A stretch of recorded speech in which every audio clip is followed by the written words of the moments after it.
Hein, c'est ton tour, voilà. Juste vous dire, je ne sais pas si Christelle en parlera, on a reçu, enfin le collectif a reçu de nombreuses remarques, de nombreux commentaires, de cas extrêmement choquants de comportements d'école en vis-à-vis des enfants qui ne mettaient pas le masque. Ça, c'est inadmissible, Madame la rectrice. Isoler nos enfants, à croire qu'ils ont une maladie à part et qu'on les isole des autres, ça c'est juste inacceptable dans une société française aujourd'hui qui se dit laïque et protectrice des enfants. Je donne la parole à Christelle. Justement, je voulais faire un témoignage par rapport à ce qui s'est passé pour ma fille. Peut-être que vous êtes aussi, vous avez vécu ce genre de situation. Lundi, elle n'avait pas de masque et on l'a mise au fond de la classe. Comme un enfant pour nous. Et je le dis avec de l'émotion. Et puis, on l'a privée de récré. Et quand j'ai su ça, je suis montée au créneau, évidemment.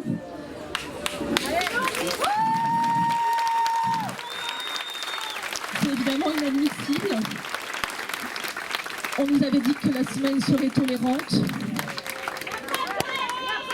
Et j'ai pleuré ce jour-là. J'ai pleuré pour ma fille et j'ai pleuré pour nous.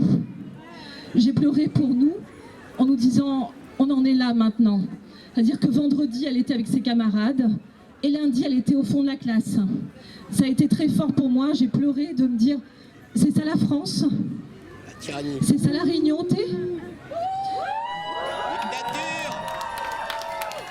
Dictature. C'est ça les humains que nous sommes. La tolérance, les où là ? La point de dialogue. Je ne jette pas la pierre à cette directrice. Je jette même pas la pierre à cette directrice. Elle était paumée, comme d'autres enseignants le sont et le seront. Et j'espère qu'ils seront paumés. Allô ? Oui. J'espère qu'ils seront paumés. Parce que c'est justement parce qu'on sera paumés qu'on va peut-être se retrouver à un moment donné. C'est quand on se perd qu'on se retrouve. C'est-à-dire, c'est quand on se perd qu'on se retrouve et j'espère qu'ils vont être paumés au bout d'un moment parce qu'on ne sait plus quoi faire. Dans tous les cas, je milite aujourd'hui aussi contre l'ignorance. Et réveillons-nous. Voilà, je l'ai dit tout à l'heure, mais pour moi c'est important. Ce matin, je me suis levée en me disant, je me réveille quoi.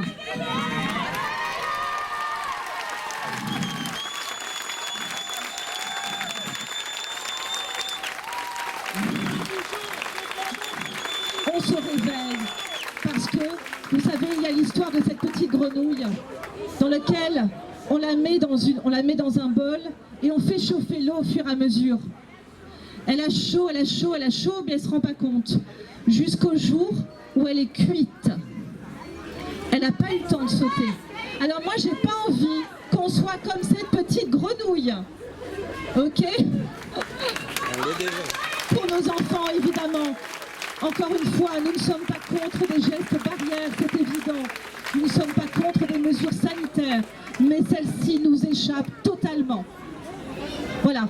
Et on ne peut pas faire appliquer une mesure de France métropolitaine à la Réunion sans se dire qu'il n'y a pas de variants aussi et de variables d'ajustement. Voilà. Donc j'espère qu'on va faire bouger les choses. Il y a des actions qui vont se faire sur un plan juridique. On va avoir monsieur Maître Vardin qui va nous en parler. Nous, on continue à être mobilisés. Restons mobilisés. Bien sûr que nos enfants vont porter le masque là à l'école ces prochains jours. Moi, j'ai été prise dans un chantage où je ne faisais pas porter le masque, où ma fille était punie, vous imaginez un peu. Donc j'ai préféré lui faire porter le masque, malgré moi, sans mon approbation. Donc réveillons-nous, restons mobilisés. Merci, merci, merci. On applaudit bien fort Christelle. Merci Christelle.